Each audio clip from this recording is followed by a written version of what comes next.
Hi, everyone. Good morning, good afternoon, good evening, depending on where you're joining from. I'm Reena Dayal, and I'm your host for the Thought Integrator podcast series.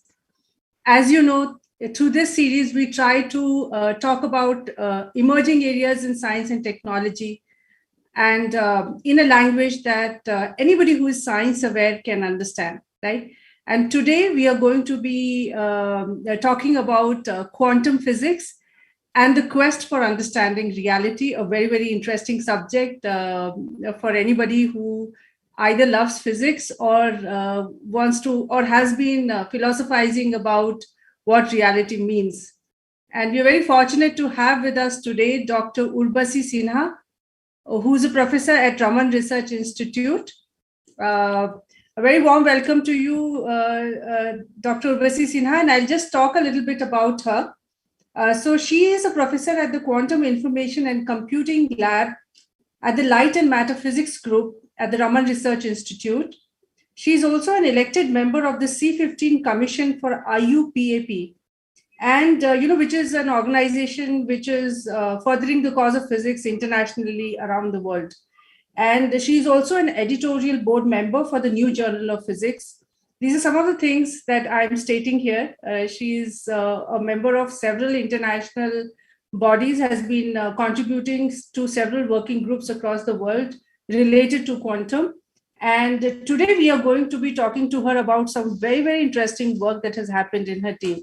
So once again, a very warm welcome to you, Urbasi, and I'm really looking forward to this conversation. Thank you very much, Reena. That's very kind of you. Thanks for the invitation. Yeah. Thank you. So, before we get into the physics and reality concepts, right, I wanted to talk a little bit about you. So, who is Urbasi Sinha? And what prompted you to work in the area of quantum? Because, you started this when quantum was not this popular, right? I mean, it's just recently that there's a lot more interest that and focus and energy and money is coming into this area. So could you tell us more? Yeah, that's a very interesting question. So what made me think of quantum? Can you hear me properly, Lina? Is the volume fine? Yes. Yeah. Maybe increase the volume a bit. Yeah, I just made it maximum now. So hope Okay. that is good. So, well, when we study physics in college and university, we get introduced to quantum physics, and it always stands out as something which you want to know more about. When you sort of start appreciating something, you realize that maybe there is some, I didn't really understand anything, because there are so many intriguing concepts in it which you want to understand deeper. So this was during my bachelor's in Jadavpur University in Calcutta. So there we had some very good teachers for quantum physics. And so that was, of course, already a good starting point for this, liking. But I would say that my genre is more in experimental quantum physics. And that is something I learned to appreciate when I went for my tripos in Cambridge University. So, there it is like you go, and then in your master's, they just give you a set of equipment and they tell you this is what you need to do. So they don't tell you how to do it, or any procedure, any methodology. You just need to do this measurement. And so it is something that comes as a shock. If you go from an usual Indian system where everything is spoon-fed a little bit, right? So I was given this equipment, and I was told that I have to make a Josephson junction, and then I have to measure the ratio of E by H. Maybe this electronic charge and Planck constant and so on. So that was it. So there was a room, and there was equipment, and then there was the junction was also not made. So then, in some sense, I had to actually take a niobium tip, sharpen it, and ensure that I could make a point contact and make a junction out of it. And then there were these various things about Shapiro steps and so on. And the precision of this experiment was 1 part in 10 to the power 15. So you can imagine that it is a very precise experiment, and it was very exhilarating, to actually be able to finally measure this on the penultimate day after spending 2 weeks getting nothing really. And so this sort of, intrigued me that, these are the kind of things I would like to perhaps go on to do. And so for my master's project, I actually worked on a gradiometer experiment where it was sensitive to the Earth's magnetic field. Okay, and that was also on a Josephson effect, but it was on squids. superconducting devices, and then my PhD was also on solid state quantum. So it was basically, this thing about liking precision experiments, and in the quantum genre sort of grew in me, and it matured, and I went on to more application based stuff, where I made a device where I could measure dielectric properties of materials using Josephson effect. So essentially, this is how the love for quantum, I would say, germinated and sort of bloomed with more and more exposure to bigger and bigger experiments, so to speak. And then when I went to IQC for my postdoc in Canada, I did this experiment to test Born rule, which is one of the fundamental postulates of quantum mechanics. So there, that was again, I got exposed to, there, that was when I started working with photons. So before that, it was solid state. So as you can see, I didn't really restrict myself to working on only one sub area. So solid state, then photons and so on, so get a bit of a holistic perspective. And so that is how this went on, and, it never stopped, I would say. And now I'm working more with photons, but I have solid state in my mind as the next, step. So what made you focus on photonics then? Yeah, so that is also interesting. So, the photon part happened from my postdoc days, right? And of course, if you want to work with single quantum particles, then of course you have to get down to the single particle of light. But then when I joined IQC, my mentor was Professor Raymond Laflamme, who was the founder director of IQC. He's a person who has childlike enthusiasm for quantum physics. And so you instantly want to work with such an individual. And he worked with nuclear magnetic resonance, NMR. So it had nothing to do with my Josephson effect background or anything, or photons for that matter. But then, it was this thing that he said that, I've come from a background where I have all this exposure to, solid state devices, and they wanted to start a nanofabrication facility at IQC at that time. And so he felt that I could, start that there, that entire program and so on. So that is how the discussion went. But then I went out for lunch with the faculty there, when I first went to visit, and I met Gregor Wise, who was working with photons. And again, it is more this sort of a thing that you come across people who just, inspire you to do something which you weren't thinking an hour ago. And so Gregor and I started talking. And again, he's an expert on Bell inequality and all these things we talk about today. And so then this thing happened that Ray Laflamme, Gregor Wise, and Raphael Sorkin, who's basically the person who proposed this triple slit experiment. They had a chat the previous day, and it was something they were excited about, and this involved photons. But they didn't know how to make the 3 slits, because you have to actually, this is a material problem. It's not going to happen in thin air. And so then I was like, this sounds really exciting. So okay, so let me now learn about photons.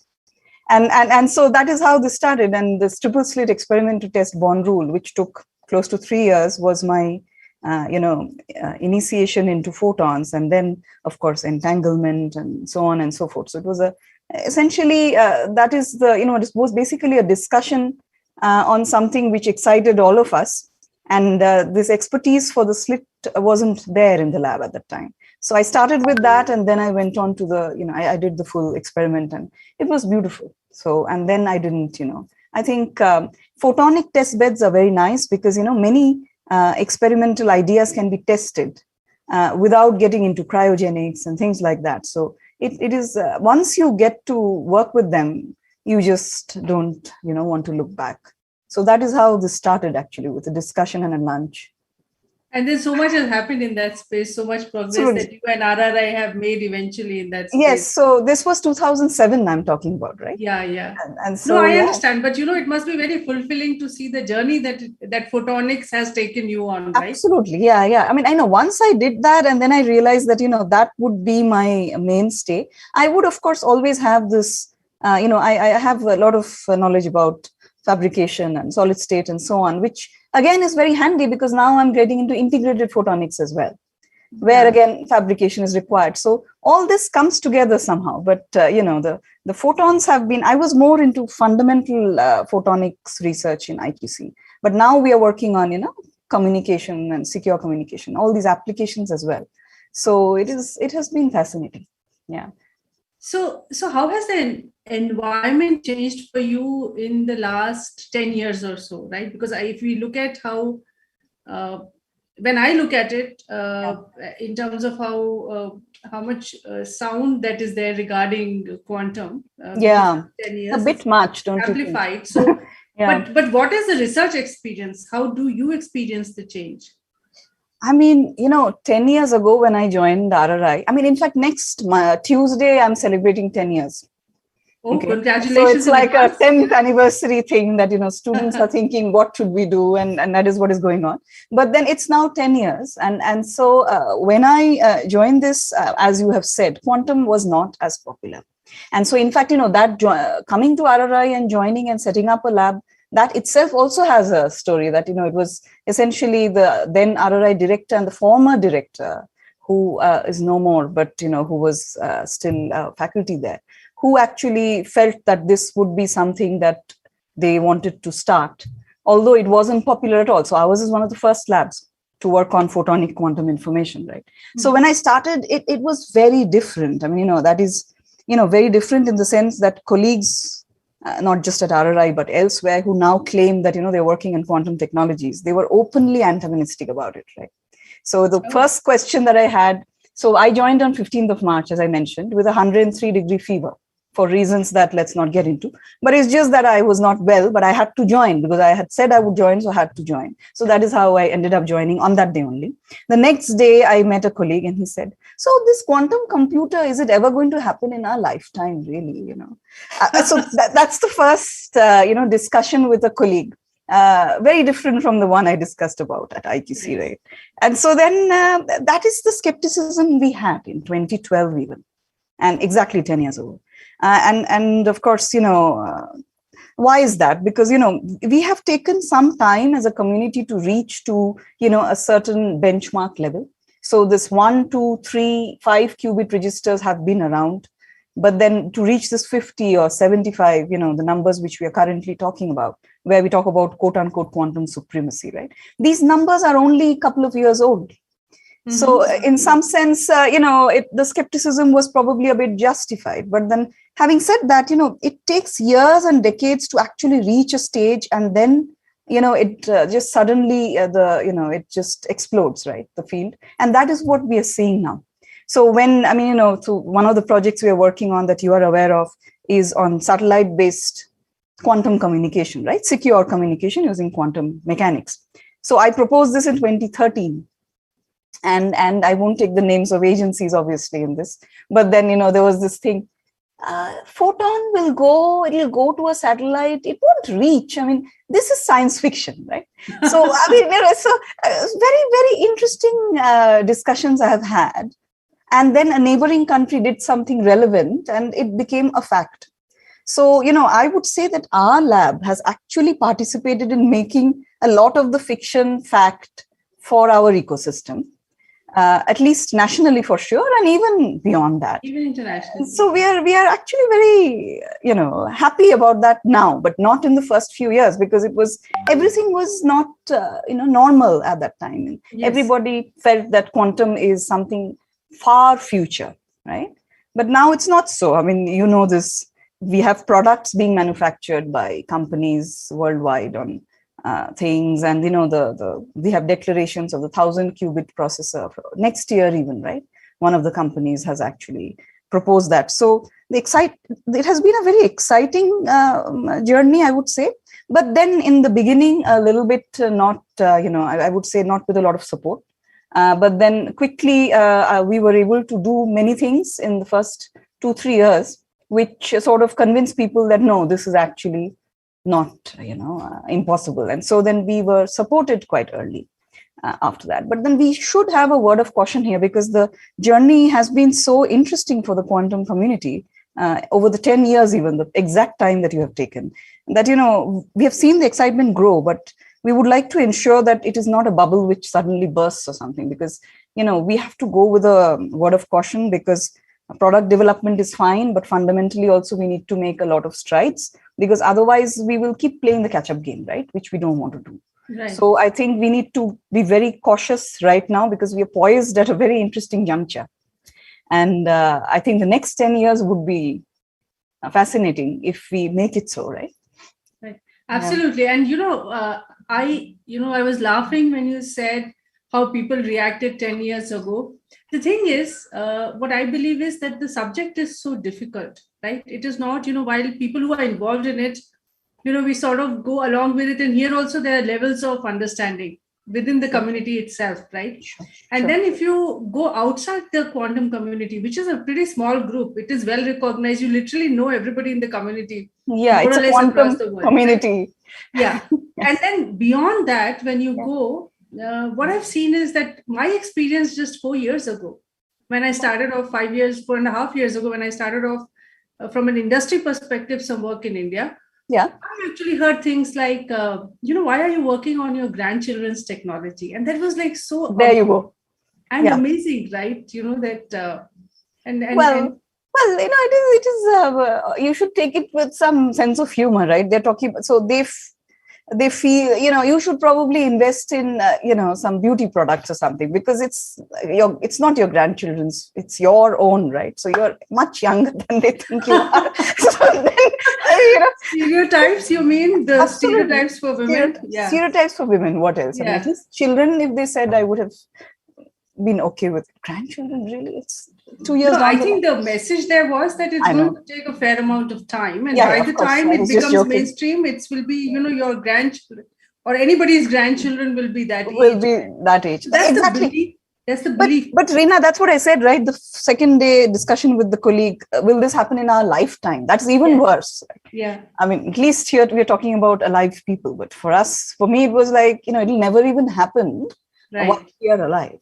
So, yeah. I'm sure these viewpoints are changing because progress has accelerated, right? In many senses. Absolutely. Yeah. And where are we in India with respect to the world? You talked a little bit about what you're doing, but would you want to, just take a step back a little, look at all of India, and what, in your opinion, where are we? So, see, India has been working on theoretical quantum information for decades now. We actually have some of the, very well-known people in our field in India who have done a lot of seminal work in fundamentals as well as quantum information. So, and we continue doing that. So there is no ambiguity about that. We have some very niche work and a presence globally, right?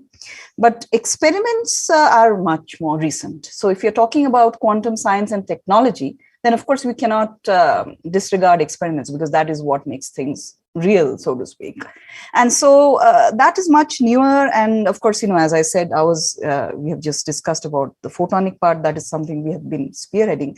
But then we also have now labs which are working, on different aspects like superconducting qubits, then, quantum dot-based architectures, then NV center diamond, and NMR has been around for a while. In fact, the first generation NMR experiments were the first ones in the country, and then the next generation ones are here.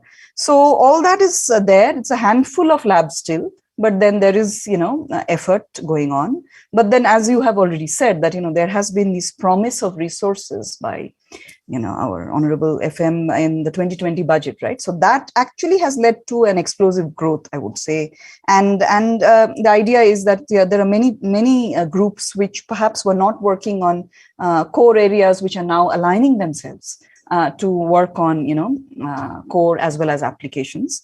And so I think over the next few years, with the infrastructure and resources that we will continue building, we would be definitely, at a competitive level globally. Already some work already is, as you know, but then more as a country, we would be. And we also need to ensure that we keep working on those novel ideas as well, not just on replicating things, but there has to be a healthy balance between that and novel ideas, because that is where we will again gain momentum. Because all said and done, that is something we are very good at in coming up with new things and new ideas. So that is something which we cannot forget in the quantum domain. So I think we'll be very good, in a very good place. If we have this chat 10 years down the line, I'm sure we'll have lots of nice things to talk about. No, I'm totally with you on that, because that's why I'm also representing the Quantum Ecosystems and Technology Council of India. And that's why, I left the corporate sector to start that, right? Because I have faith in what is going to happen in India in quantum. Sure. Betting my career on that, right? Well, mine is already on that. So it better go in a good sense, But I think, there is no ambiguity that it is going to be all, much more upward and forward from now. And I think all these things that we joked about and also talked about the skepticism, I think this is now starting to wane.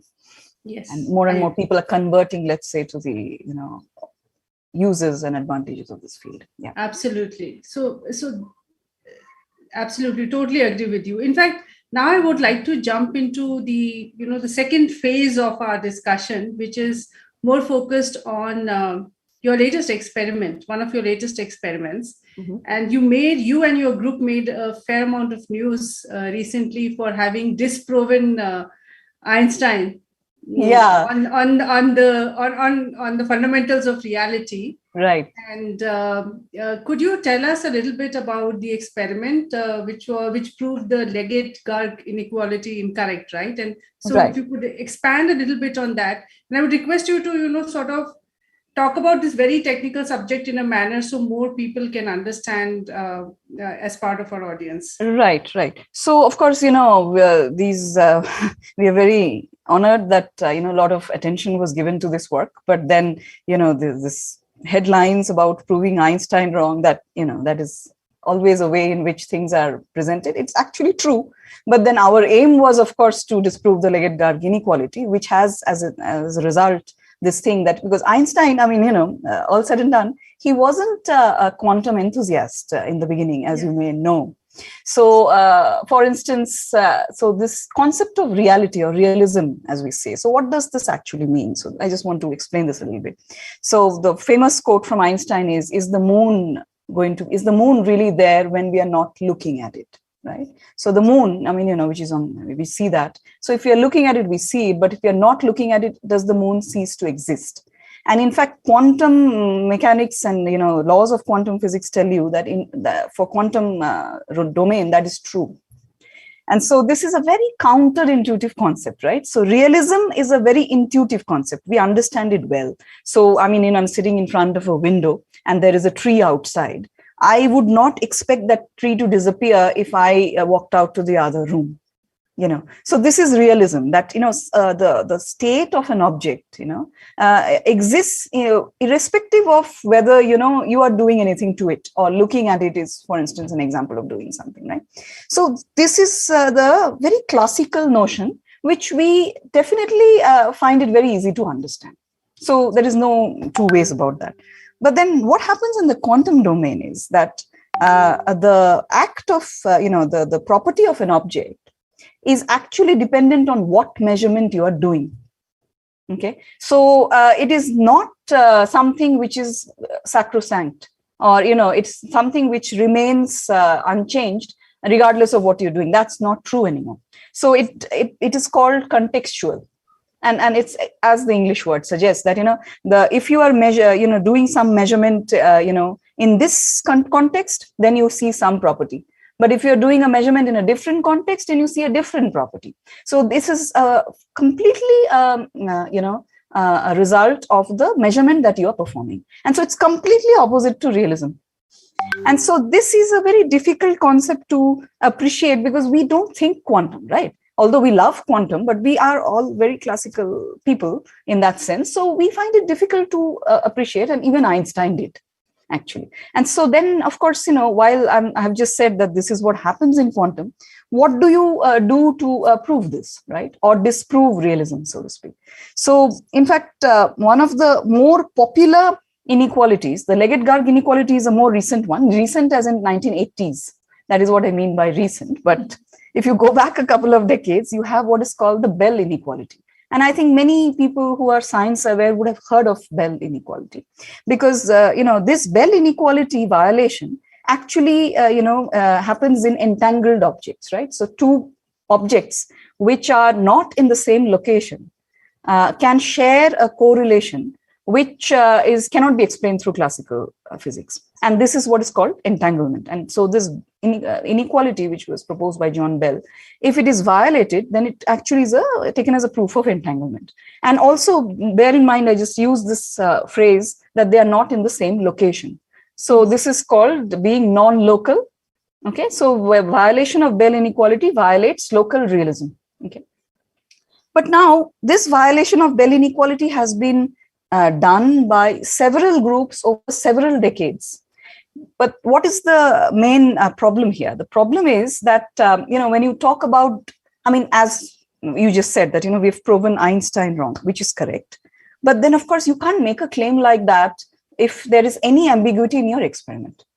Okay. And so these Bell violation experiments that happened over decades, all of them had some ambiguity or the other. And we can discuss that a bit more, which we call loopholes. If you are interested, we can discuss a little bit. But then having said that, this loophole-free violation of this is very important, because otherwise people won't really believe you. Okay. And in 2015, we had these loophole-free violations of Bell inequality for the first time. So now what we have done is we have done a loophole-free violation of the Leggett-Garg inequality, which is what is called the temporal form or the time form of the Bell inequality. So Bell inequality, I talked about this two objects not being in the same location. So I talked about two objects in this case, right? But here I have the same object, which is evolving in time, and I'm measuring correlations between its properties in different time instances. Mm-hmm. So this is, it maps to a temporal correlation. And this is what was proposed by, Leggett is Sir Anthony Leggett, who got the Nobel Prize in Physics, as you may know, and his then postdoctoral, scholar, Anupam Garg. So they together formulated this Leggett-Garg inequality. And the Leggett-Garg inequality is something, if you violate, you're again disproving realism. But what is a bit more is you're disproving what is called macroscopic realism. So you are actually talking about some largeness associated with the problem, which we can get to a little bit again if you're interested. But then again, Leggett-Garg inequality experiments have been done in different systems, superconducting qubits, NB centers, then neutrino oscillations, but all of them have some ambiguities associated. Okay, and so ours is the first loophole-free violation of this experiment, of this inequality. And that is why it is very important, because if you saw the title that you talked about, proves Einstein decisively wrong.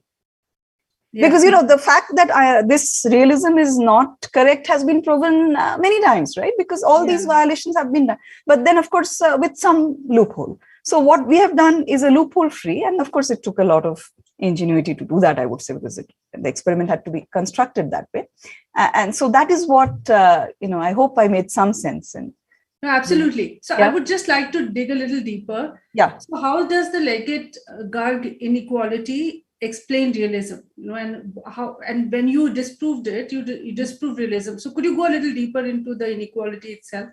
So Bell's inequality is well understood by a larger set of people, but this is largely unheard of. People. Yeah. Well, it is also very popular, but then maybe not in not beyond the quantum community, right? So the Leggett-Garg inequality is also about measuring, joint probabilities in time. So essentially, you have a certain object which is evolving in time. So you measure you do some measurement in one time, and then, in one time domain, and then in a second one, and then you measure the probability of these two happening together. So it's called joint probability. So again, Bell inequality also involves joint probabilities. Yeah. But then again, I think that is a little technical in the sense that how you formulate this joint probabilities. But one of the things which makes Leggett-Garg inequality different is that it also requires what is called non-invasive measurability. Now, what does that mean? Again, these terms are very nice because they mean what they say. In some sense. So what does it mean? It means that, if you have to actually, do an experiment for Leggett-Garg, then you have to ensure that your measurements are not invasive. What does it mean? That, you're measuring something in a certain time, and then, it is going ahead. This, whatever measurement you did in the, let's say, time T1 should not affect what happens in T2, mm-hmm. which means that you have to have very little, or no effect on this, in terms of invasiveness. Okay, and this is a very tricky one to quantum, do. Yeah. No, not just for quantum, for anything, because if you're measuring anywhere, doesn't matter whether it's quantum or classical, you will always end up disturbing something. Because ultimately, but then in quantum, as you have just said, it is even worse, because you end up actually changing something, because a quantum state actually changes when you measure. So how do you actually do this non-invasive measurability is a very interesting requirement for the Leggett-Kirk. And in fact, what is done is, and that is also very quantum if you think about it. So you have a certain system, okay, and you have two possible measurement outcomes. So if it goes this way, it is one. If it goes this way, it is other. What you do is you measure in the location where you don't want to do the measurement. And if you don't see anything there, you know that the object has taken the other path. So it's called negative result measurement. Again, you wouldn't think of this if you're doing something in the classical. Negative result measurement means you don't see something, which means that you see something. And so that is what we have done, to actually ensure that we, respect the properties that we have to respect in order to show this violation. So certain things are different about Leggett-Kirk from Bell, but they are essentially the spatial and time counterparts of each other. Mathematically, you can kind of show this, equivalence in some sense. But what is important in Leggett-Kirk is that this was proposed to see how far you could take this violation as you make things macroscopic. And now this is very interesting, because we have a notion that quantum mechanics means that things are very small. But then what do you mean by things are very small? So as you make things larger, whether in mass or whether in, length scale or any parameter, will you still keep on violating LGI? And so LGI lends itself, LGI is Leggett-Kirk inequality, it lends itself to testing the macroscopic limit of quantum mechanics, which is why it is very interesting, because it tells you how far you can stretch laws of quantum mechanics. So that's interesting. And so what would be the next steps for an experiment like that in terms of getting more macro? Yeah, macro. Now this is So getting more macro. So getting more macro, in our case, what is macro? We have done this. The question that would arise is, we have done an experiment with single photons. Yes. So why is it macroscopic? Because single photons are single particles of light, and they're not massive. Single photons are massless. So that is not the macroscopicity. We have done an experiment using interferometry. Okay. And so the distance between the two parts of the interferometer and the ratio of that with the wavelength of the photon. So that is what our macroscopicity parameter is. And that is 10 to the 4. It's very large. Okay. So we have done this, and we have shown that, and the loophole free is, of course, the USP of this experiment. We have done it with photons and a macroscopicity parameter, which I've just told you. But the way we have done this and closed all the loopholes. So now this can be the architecture of choice for even that community, which is quite large. It's a very vast community which is trying to increase the mass little by little. So, we talk about benzene, C6, H6, small molecule, then larger molecule. So this keeps on increasing, and it's a high profile journal paper. Every time a little increase in mass happens. And so now this architecture can be used by that community to have a loophole free violation, because that hasn't happened. And so you keep increasing the mass. So that, basically this experiment, it has been, a New Scientist wrote a nice article on our experiment. And so one of the leading physicists called it the most watertight experiment. So that is what the USP is, that this will lend itself to being used in different architectures, which will, which may be increasing masses, increasing the oscillation or whatever, depending on the system of choice. But how to do it in a loophole free way is what we have demonstrated, right? So since we've discussed so much about loophole free, could you shed some light on the possible loopholes in your experiment?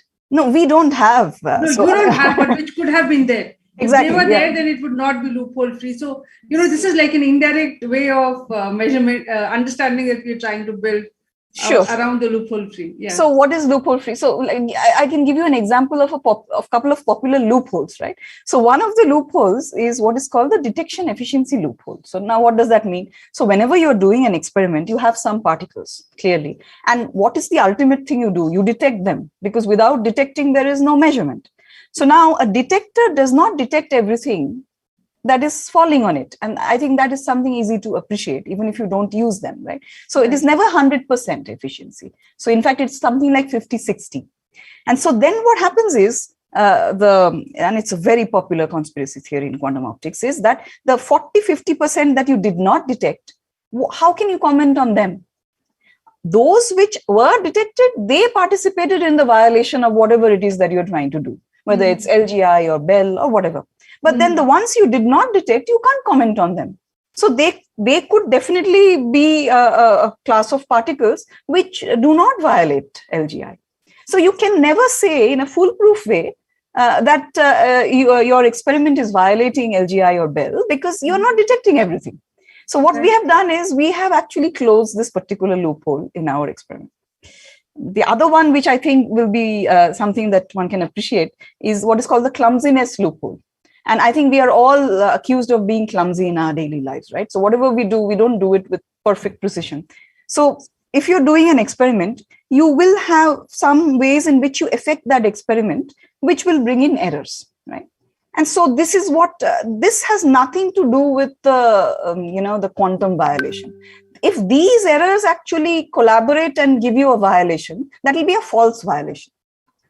Because you can never do a perfect experiment is the idea. But what we have done, we have shown a way in which you can close this clumsiness loophole. So you can do an experiment in a non-clumsy way and also take care of the detection efficiency. These are the two main loopholes actually, which were not closed before this. All right. No, so great. Yeah, absolutely. I think that's very important to understand with regards to this experiment. Right. And so what are the applications, practical applications that this can be put to from a technology perspective? How does it help? Right. Well, first of all, I would like to say that the experiment that we did was done with the motivation of being of fundamental importance. We didn't have the technology ramification in our mind when we did this. We actually wanted to do a loophole-free violation of the LGI for reasons that I've mentioned, and that is what we went on to achieve. But then now comes the part that, just like Bell violation experiments, when they were done with the motivation of violating and showing something of fundamental importance. But because they are analogs of each other, as I said, one is the spatial, one is the temporal.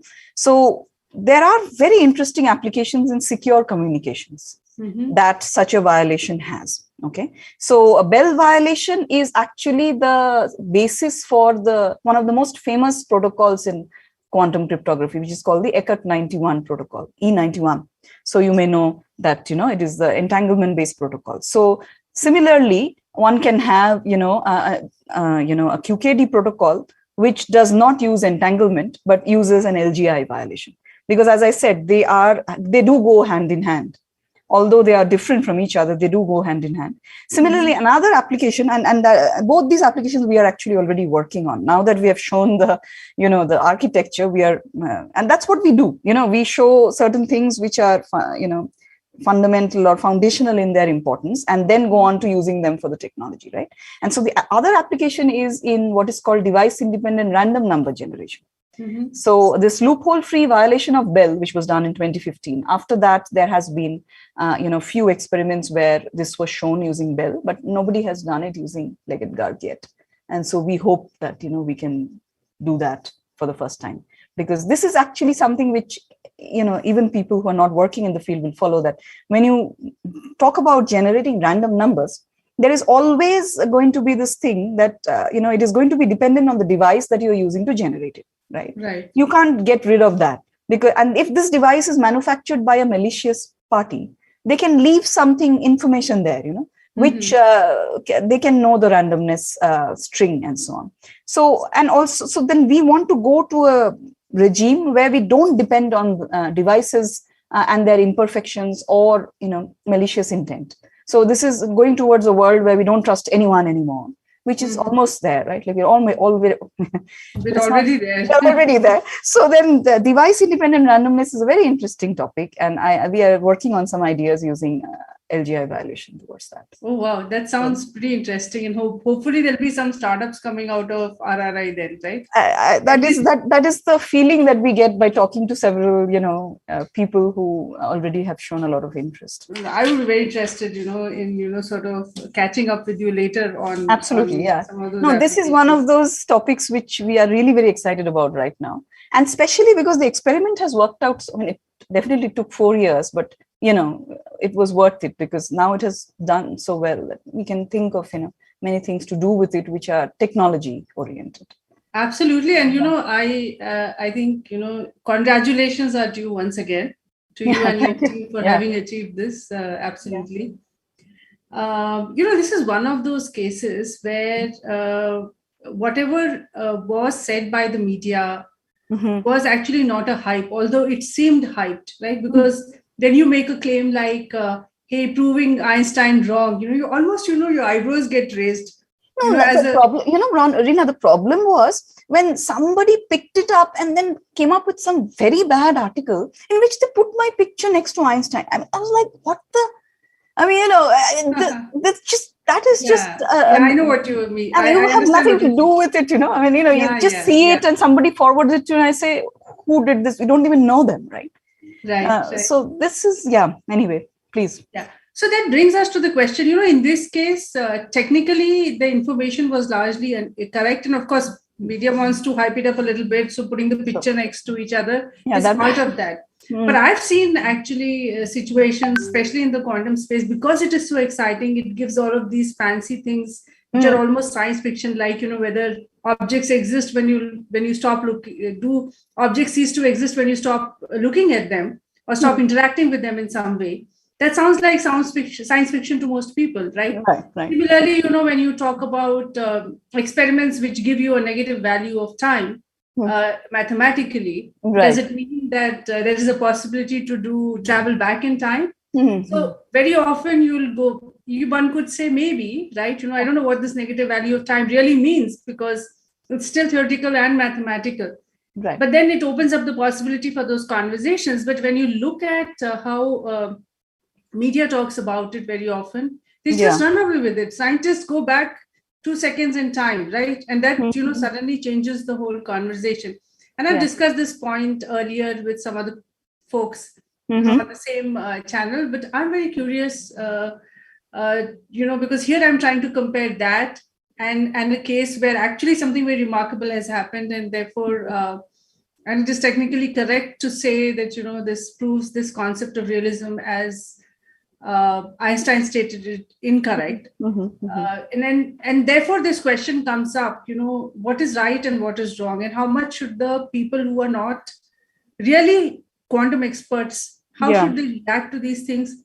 And the reason why it becomes extremely important is that, like you said, most of the decision makers, people who are going to give you funding, you and everybody else funding, or even people who are going to be involved in policy making, or even business leaders across the world, many of them really, when they look at these news, how do they interpret it? And what are your views on this, right? And what do you think needs to be done for the cause of quantum in this space? Yeah, see, as you rightly said, I mean, I think you summarized everything pretty well, that, because there is a lot of excitement about the field, sometimes I think, there is, people are finding it difficult to differentiate between actual, work which has been done, a lot of hard work has gone in, some results have happened. That is one thing. And then, some, news bite kind of thing, which also is happening, which is not backed up by any scientific, results, or in that sense, any details. So both types of things are getting picked up by the media. And because, the people who are reading it, I mean, we form a very small fraction of the people who read things. And so the people who are reading it, they actually may not be able to appreciate the difference between these two.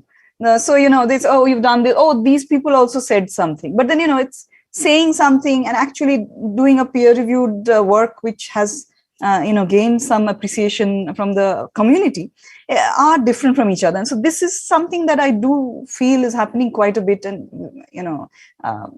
so one of the things, but then, having said that, one thing we have to understand is that hyping things a little bit or focusing on some things which they feel is important sometimes is perhaps correct, because they can probably gauge what will actually, sort of ensure that there is readability if it is a written piece, or, there is, better reach. So this is something we can probably be okay with, because if we put all the formulas in a news story, I don't think it's going to be appealing to the larger population that we are trying to. I mean, if you think about a film, right?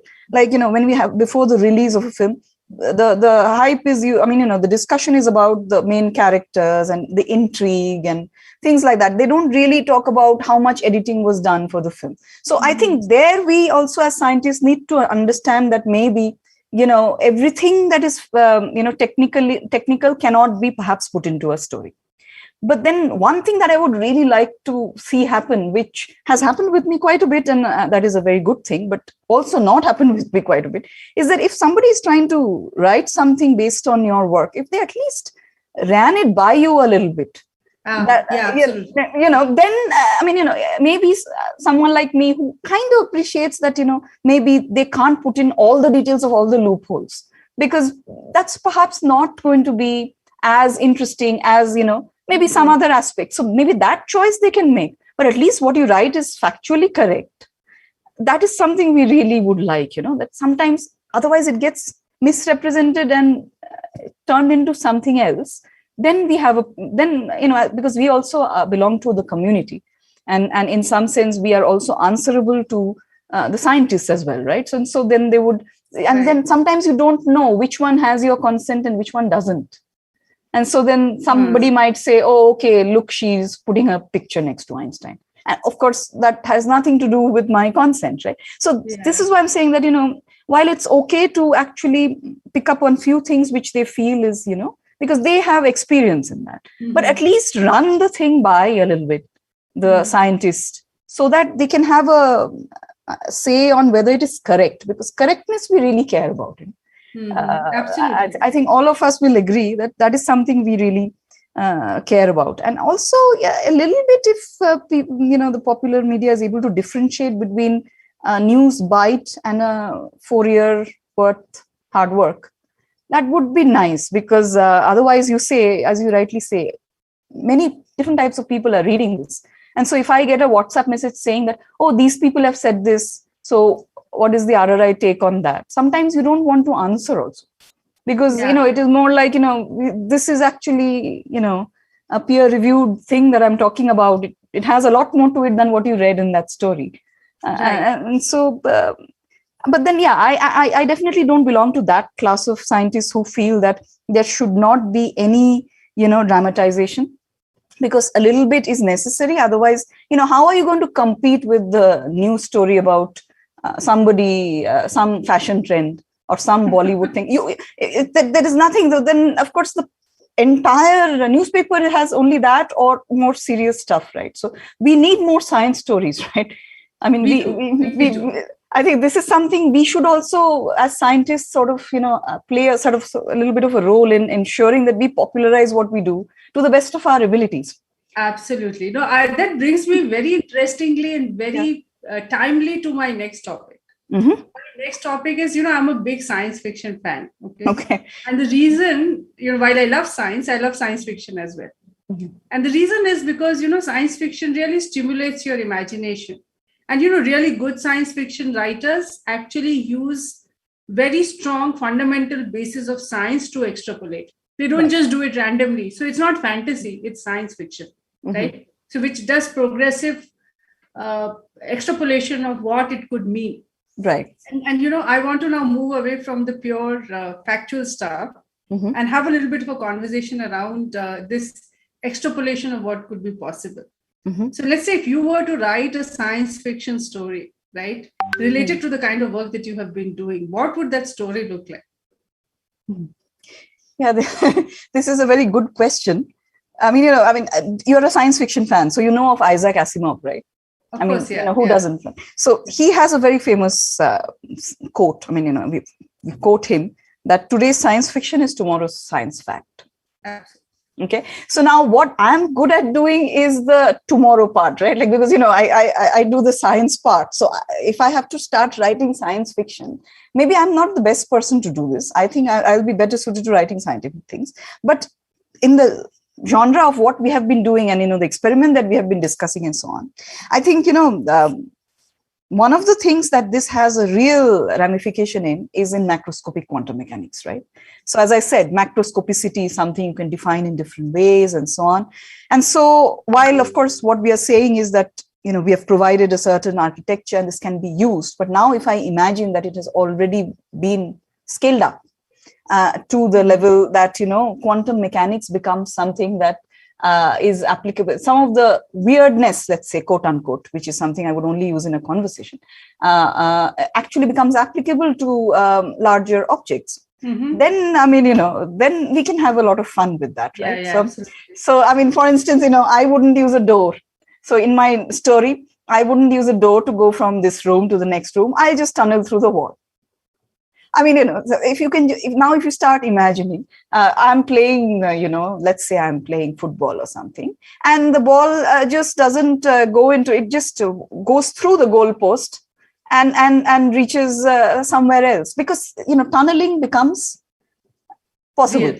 Real for macroscopic, because tunneling has been shown in the smaller domain. But now if, this macroscopicity is something which becomes quantum, in that, of course, it is not true today that we can actually do that. In fact, if you think about it, when you are frustrated in the story, let's say there is a scene where I'm frustrated, which is almost all the time. So I'm banging my head against the wall, but then instead of getting hurt, I have now, gone through the wall.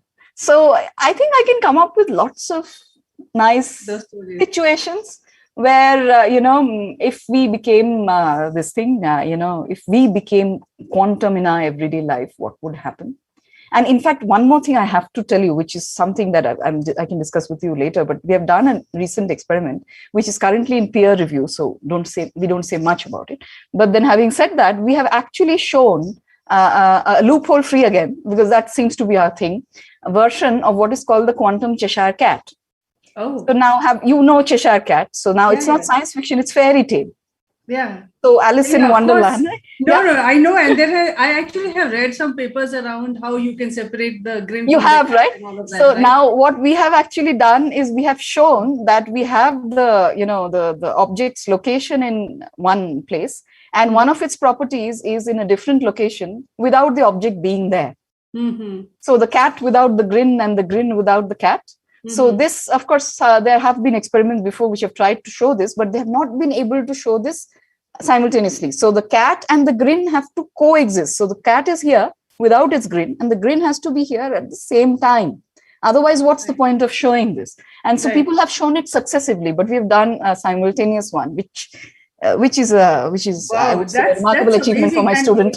Hasn't Dr. Arun Pati also done some theoretical work on this? Arun has theory work in this space, but and I think he's also very excited by our new experiment. So we will be discussing about some ramifications of extending it with his inputs. But this one is very important because it is also related to your question.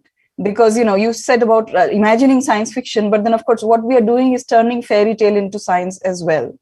So at some point, it's the boundaries are very blurred, right? When you talk about quantum, so you don't know. It already sounds like most of the fundamental principles of quantum sound like science fiction in any case, right? Well, I can't say yes to that, but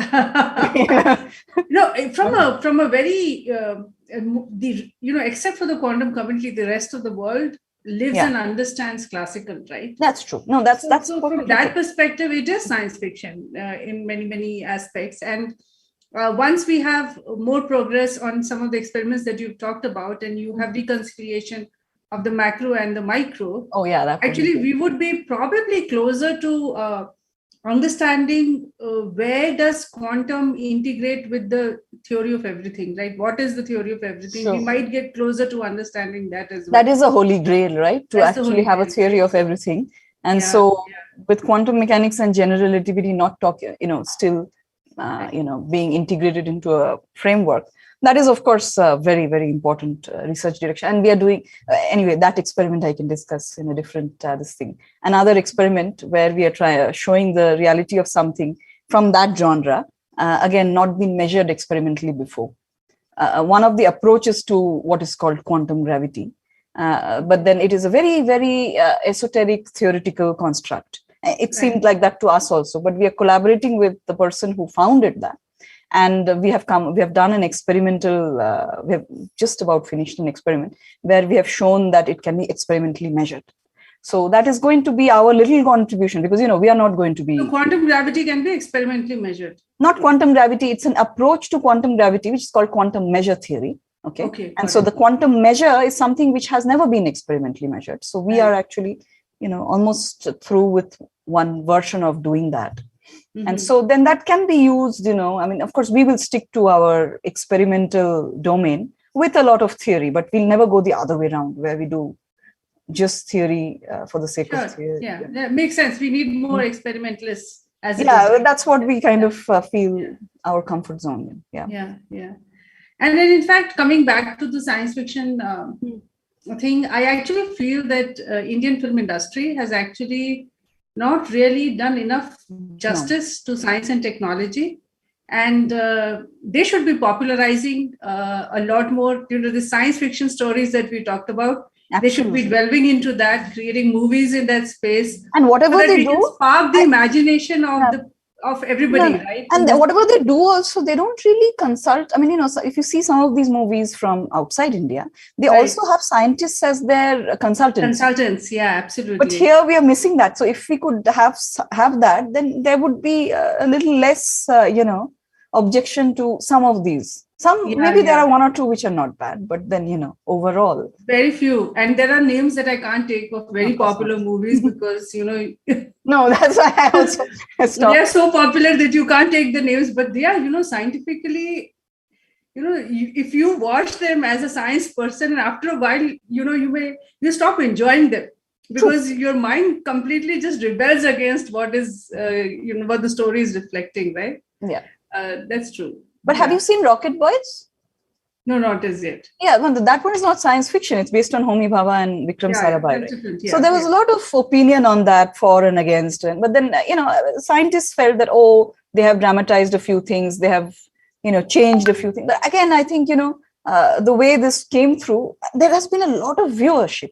And I think that is important, because otherwise, if we stick to exactly and of course, take the permission of the people if they're alive or their family. That is important, because you don't want to, but then I think within that thing, a little liberty is okay, right? Because otherwise, that's true. I'm more concerned with science fiction because I feel those are the ones. Sort of opens up people's minds to the actual scientific principles as well. Because you start asking the question. If you watch movies like Gravity, etc., right? Then you start questioning, okay, how is this possible? Or Interstellar also, although it sort of really stretches the whole theory of everything and the string theory to its extreme. But then, and you can question a lot of things, but but they're all extrapolations, and you can sort of find the linkage from a science perspective. But here we sometimes derive those extrapolations. Right? Yeah, but here it's not an extrapolation; it's a new theory. Yeah, that we sometimes have in our movies. So I think we need to change that. Yeah. Okay.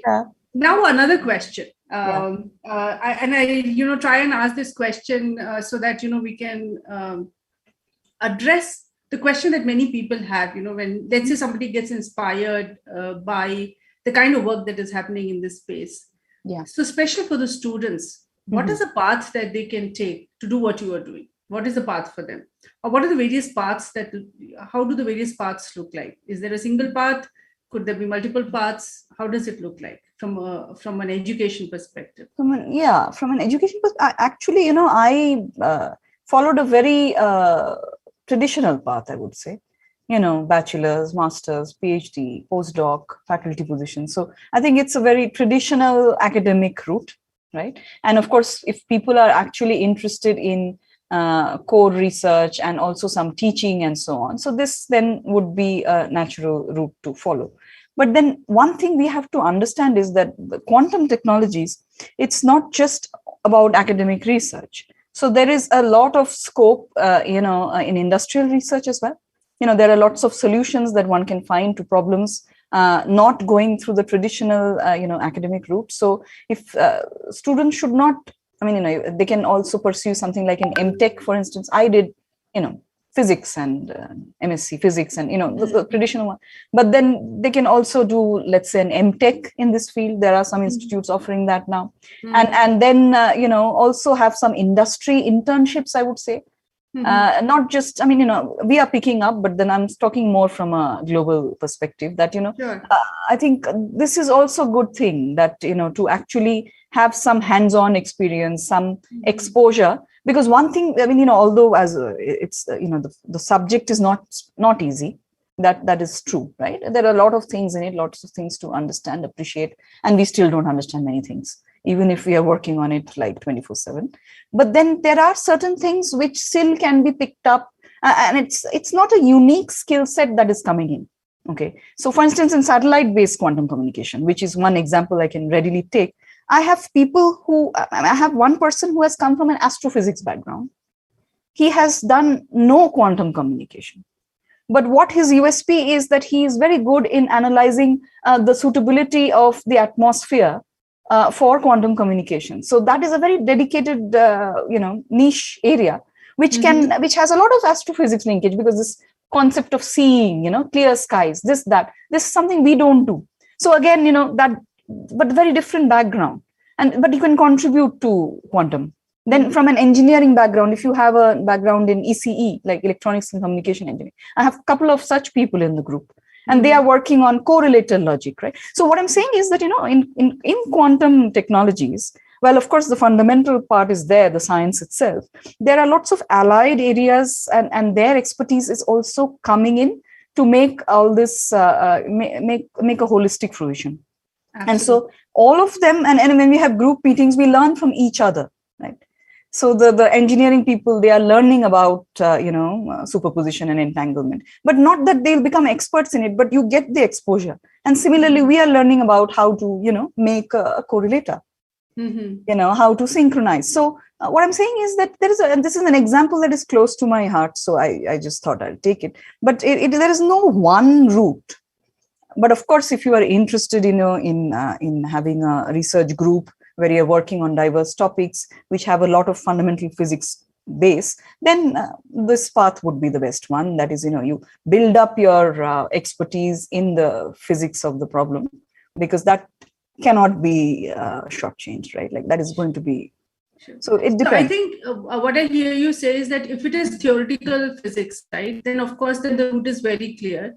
But the moment you come to applied science, side of things, it starts interfacing with so many subjects, right? And it depends what you're working on, that you could be actually coming from.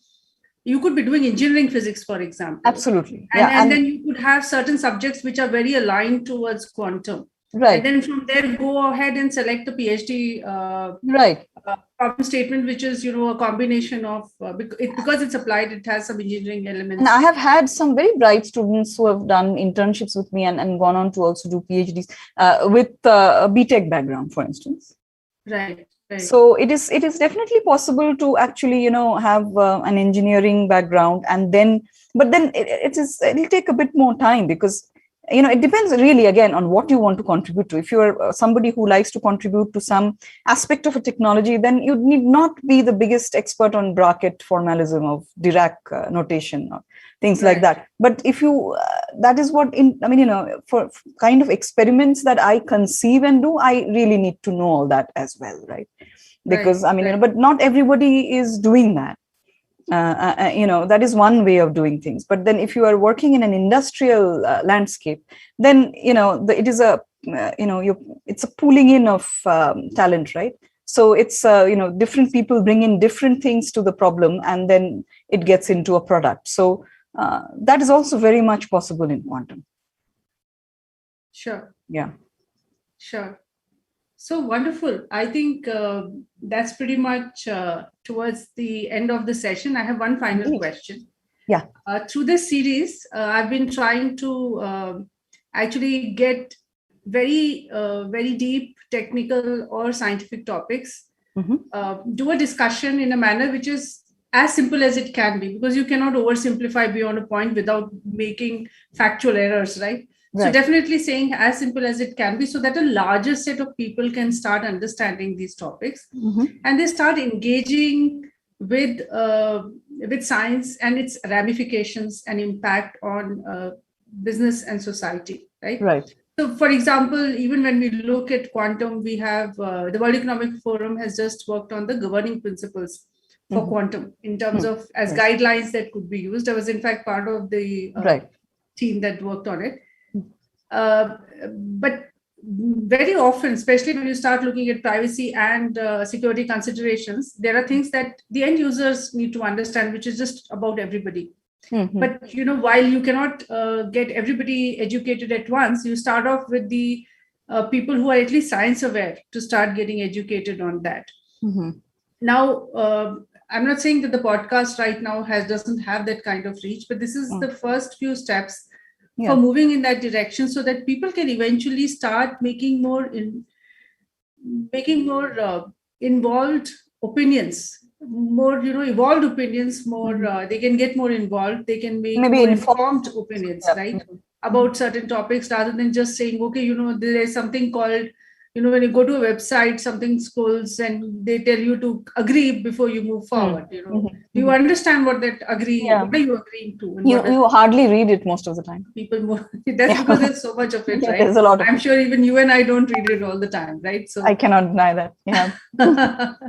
So that's the other challenge. So I'm trying to do this. This is the first step. What are your thoughts on this, and what do you think about something like this, and any recommendations you have for me?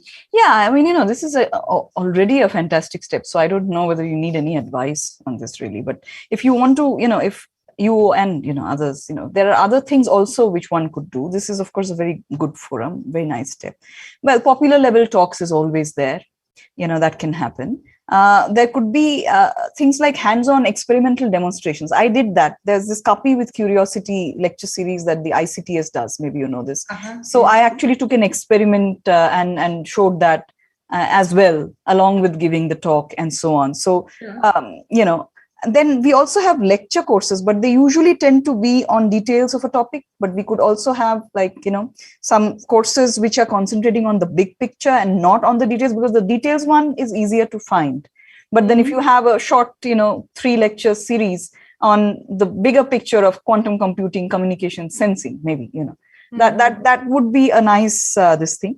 Now, also, if you have connections with the media, then, it'll be good to encourage them to cover more real stories. I mean, the stories based on actual work, because I think, the common people, not common in the sense that, non-scientists, I think they do like to read about science and hear about science. It's just that they don't always read and hear the right things, and that is something that, practicing science as a profession is a privilege, I think, for people like me.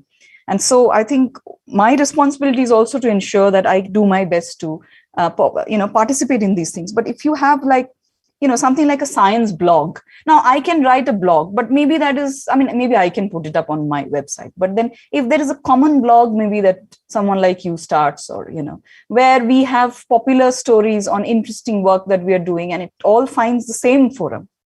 Then what happens is that, when people are searching or people want to read something, they know, okay, this is a nice blog. We do have such examples outside India. Right. Some people have this. So I think this is something we don't have here. And, we could, if some initiative is taken on that, then that blog always also carries the story, regardless of who picks it up and who messes it up, doesn't matter. But at least there is one serious blog which talks about things in a non-serious but technically correct way, but not at the level that the people get bored after 2 lines or something, right? So these are things which one could perhaps do to further. Not a technical paper, but a story, more like storytelling around what the paper is all about. And very much similar to this episode, right? Exactly. Yeah. So that's what I'm saying. But at least, this is more a written thing, so people can read it. Just browse through.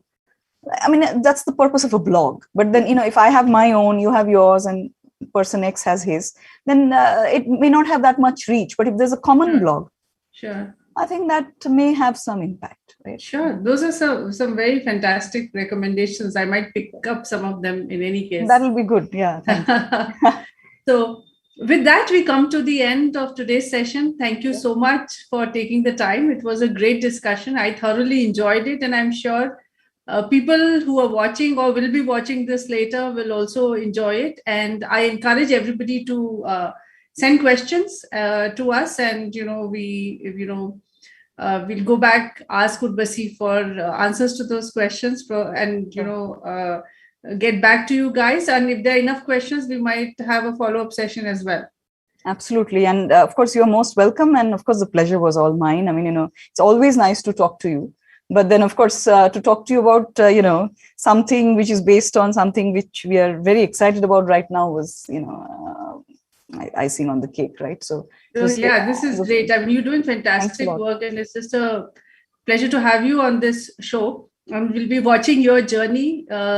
Remember that conversation we had about the Nobel Prize? Yes, Reena, let's not do what that. I'm happy doing what I do. And the Big Bang Theory, right? Sure. The conversation, yeah. I mean, of course, in Hindi we say "Aapke muh mein ghee shakkar," right? So then, I mean, I would, of course, always encourage people to have positive thoughts. But for me, it is more about, being happy, doing what I do. Absolutely. That's how big things happen. They don't happen by focusing on some award or prize, but they happen when, somebody is committed. Awards or prizes can be also very biased. So, we had International Women's Day. So happy International Women's Day. But it is one of those things I think, I hope we stop celebrating soon. And so that, every day is gender neutral, because what is the point of 1 in 365, right? So, I mean, so I think, so with all that, just maintaining the positivity and going ahead is probably. All right. Thank you so much. Yeah. And thank you very much, everyone, for joining. See you again soon. Bye-bye. Bye.